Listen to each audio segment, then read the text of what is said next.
Toto Wolff, CEO e chefe da equipe Mercedes na Fórmula 1, declara: "Estamos claramente de volta. Atlético Mineiro resolve problema com torcida no seu estádio de maneira inusitada. CEO do Fortaleza reclama horrores da arbitragem entre Flamengo e Fortaleza. O Corinthians próximo de contratar uma grande estrela do futebol mundial." Tudo isso eu vou falar com vocês agora, aqui no canal Central do Esporte.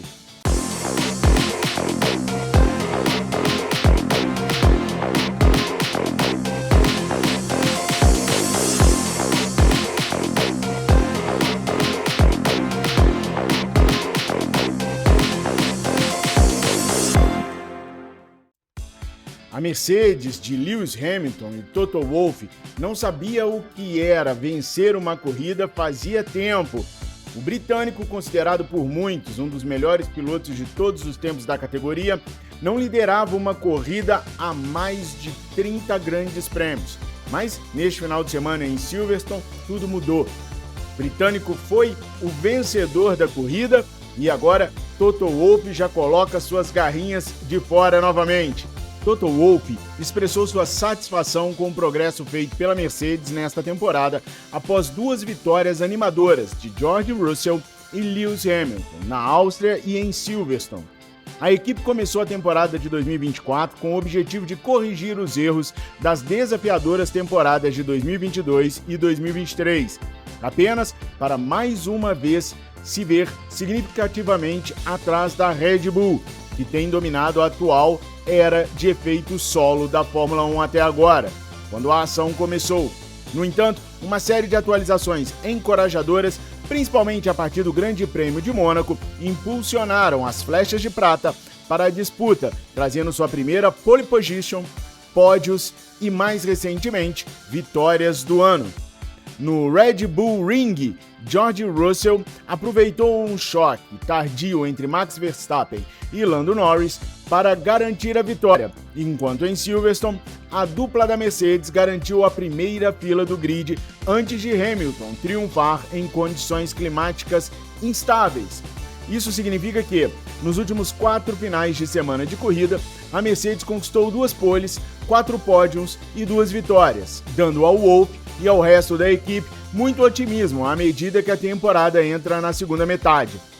Você podia ver que 5 corridas atrás não éramos nem mesmo candidatos ao pódio, o que parecia o terceiro ano de baixa performance.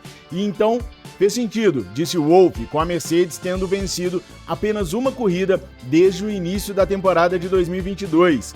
De repente, tudo que não fazia sentido fez sentido. E os resultados da direção do desenvolvimento são como nos velhos tempos. Estamos encontrando desempenho, estamos colocando isso no carro. E isso se traduz em tempo de volta. Esse não foi o caso nos últimos 2 anos. Embora o Wolff tenha acrescentado que a Mercedes não deve se deixar levar por sua forma recente, ele concordou com a noção de que a equipe está agora claramente de volta à disputa. Sim, parece que sim, porque na Áustria não estávamos muito longe, disse ele. Se você olhar para a diferença que tínhamos antes para Verstappen e Norris, era quase 2 décimos por volta, um pouco mais. Foi o mais perto que chegamos por muito tempo de uma pista que não gostávamos tanto no passado. Isso meio que nos deu dicas de que poderia estar ficando muito melhor. Sinceramente, não achávamos que seria Silverstone, porque mais coisas estavam sendo colocadas no carro. Estávamos mais esperançosos para Budapeste ou Spa-Francorchamps. Mas justificamos o que fizemos e o certo foi aquilo que fizemos no momento. Dando continuidade ao seu comentário, então fez sentido, o Wolff destacou o momento em que ele sente que a Mercedes fez um avanço com sua direção de desenvolvimento após quase 2 temporadas e meia de dificuldades relativas. A Mercedes ocupa o 4º lugar na classificação de construtores na metade da temporada, com 221 pontos, com a McLaren em terceiro, com 295, a Ferrari em segundo, com 302, e a líder Red Bull com 373. Resta saber se as modificações feitas nos carros de Lewis Hamilton e George Russell serão suficientes para que a Mercedes, já em 2024, salte para posições mais acima na tabela de classificações do Campeonato de Construtores da Fórmula 1. Agora vamos para as notícias do mundo da bola aqui no Brasil. Mas antes, deixa eu te falar, se você está gostando dos vídeos aqui do Central do Esporte, eu peço para que você se inscreva no nosso canal e chame geral para poder se inscrever aqui também. Assim o nosso canal pode continuar crescendo e a gente continua diariamente trazendo vídeos para vocês aqui, falando de futebol, basquete, vôlei, peteca, natação, basquete, tudo que vocês quiserem. Basta vocês falarem aqui embaixo que a gente traz para vocês, combinado? Bom, o Atlético Mineiro resolveu um problema da acústica do seu estádio e da falta de pulmão dos seus torcedores de uma maneira bem diferente. Espia só, a acústica da Arena MRV é alvo de críticas da torcida do Atlético desde que o estádio foi inaugurado em agosto de 2023. Construída para ser um caldeirão, a Casa do Galo tem uma estrutura que absorve o som e não cumpria o papel desejado pelos atleticanos. Para tentar mudar isso, o clube contratou a empresa Erhard do grupo JBL Professional para instalar um sistema chamado Voice Lift, que amplia o som dos cânticos dos torcedores na arquibancada. 4 microfones instalados abaixo do telão, próximo às organizadas, captam o som da torcida. O equipamento distribui e uniformiza o som das caixas da Arena MRV. O sistema Voice Lift serve para captar o som ao vivo da plateia de um lado e ajudar no efeito caldeirão, nessa parte de experiência para o torcedor, para ajudar a inflamar a torcida. Ele faz isso com maestria. Ele capta onde fica a torcida e espalha de forma gradual pelo estádio, de forma que quem está no estádio tem a sensação de que o som está vindo só da torcida, mas na verdade está sendo complementado pelo sistema de som do estádio, disse em entrevista à Rádio Itatiaia o engenheiro de Pro Áudio José Roberto Guimarães, da empresa JBL. O Fortaleza venceu o Flamengo no Maracanã por 2-1 na última quinta-feira pela 16ª rodada do Campeonato Brasileiro. Porém, mesmo com a vitória, o Leão saiu na bronca com a arbitragem. Após a partida, Marcelo Paz, CEO da SAF do clube cearense, detonou a marcação do pênalti em cima de Pedro, convertido pelo camisa 9 e que deu o empate ao rubro-negro no confronto ainda na primeira etapa. Abre aspas, hoje nós ganhamos apesar da arbitragem, porque o pênalti dado para o Flamengo foi um absurdo, foi constrangedor. Por mais que o árbitro erre em campo, porque é um lance rápido, o VAR tem a oportunidade de checar com várias câmeras, com vários ângulos. Podia ter atrapalhado todo o trabalho. A gente viaja 3.000 quilômetros para jogar contra um time super forte, um estádio lotado. Não posso deixar de registrar isso, começou por dizer. Tem que ficar clara a nossa insatisfação do erro gravíssimo do árbitro de campo, e principalmente do VAR. O VAR, historicamente, esse rapaz traz prejuízos ao Fortaleza. Desde 2019, em Itaquera, contra o Corinthians. Em 2021, contra o Atlético Mineiro. Esse ano, no Clássico contra o Ceará, na Copa do Nordeste. Em várias situações. Infelizmente, esse rapaz costuma errar contra o Fortaleza. Fica nosso registro e nossa indignação, apesar da vitória. Os gols do jogo foram marcados por Wesley contra e Lucero para os cearenses, e Pedro de pênalti, chegando a 8 gols no campeonato. Gabigol, em seu jogo de retorno, até marcou, mas estava impedido e o gol foi anulado.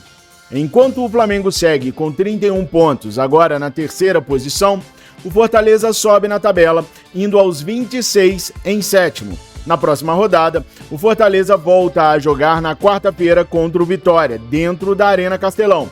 Já o Flamengo não atuará na rodada e só joga 3 dias depois, quando recebe o Criciúma no Mané Garrincha, em Brasília. A janela de transferências aqui no Brasil abriu no dia 10 de julho e com a abertura da janela, vem também junto a expectativa de torcedores do Brasil inteiro, de todos os clubes, por reforços que possam ajudar a sua equipe na disputa dos campeonatos. Aqui no Brasil, a maioria das equipes estão disputando o Campeonato Brasileiro, Libertadores da América, Copa do Brasil. A equipe do presidente Augusto de Mello, que atravessa severas dificuldades financeiras, sonha em ter uma grande contratação. E é um craque italiano que outrora foi desejado pelo Flamengo, que pode pintar pelos lados de Itaquera. Claudinei Alves, diretor da base do Corinthians, é o responsável por levar a possibilidade da contratação do atacante italiano Mario Balotelli ao presidente Augusto Mello. O diálogo do presidente Augusto Mello com agentes do jogador ocorre há pelo menos 15 dias. Foram 2 reuniões de alinhamento entre dirigente, representantes e o atleta, que está livre no mercado após deixar o Adana Demirspor, da Turquia. O desejo do clube é de contar com um atacante de 33 anos por 2 anos, prazo estabelecido a partir dos primeiros contatos.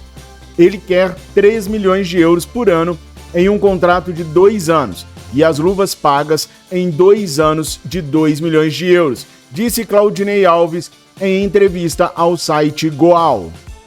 Levando em consideração os números revelados pelo diretor da base do Corinthians, Mario Balotelli deseja receber 8 milhões de euros, cerca de 47,2 milhões na cotação atual, nos 2 anos de contrato. O valor mensal seria de 333 mil euros, algo em torno de quase 2 milhões de reais em salários.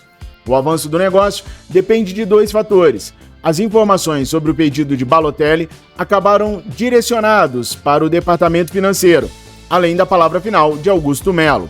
Ele queria 2 anos de contrato e a intenção do Balotelli é voltar à seleção italiana. O Corinthians está disposto a dar 2 anos de contrato. O presidente é quem está tocando essa conversa. Há 2 empresários conversando sobre o assunto. Hoje eu não falei com o Augusto, vou falar com ele mais tarde. Isso chegou para mim tem 13 dias. No dia seguinte, eu comuniquei ao presidente. Ele quis ouvir, se reuniu com o Balotelli, com o empresário dele, com o irmão dele, disse Claudinei.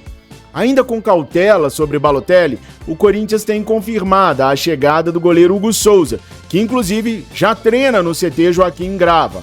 O clube ainda encaminhou acordo com o meio-campista Alex Santana, ex-Atlético Paranaense, e tem conversas adiantadas para trazer o volante Charles e o zagueiro André Ramalho.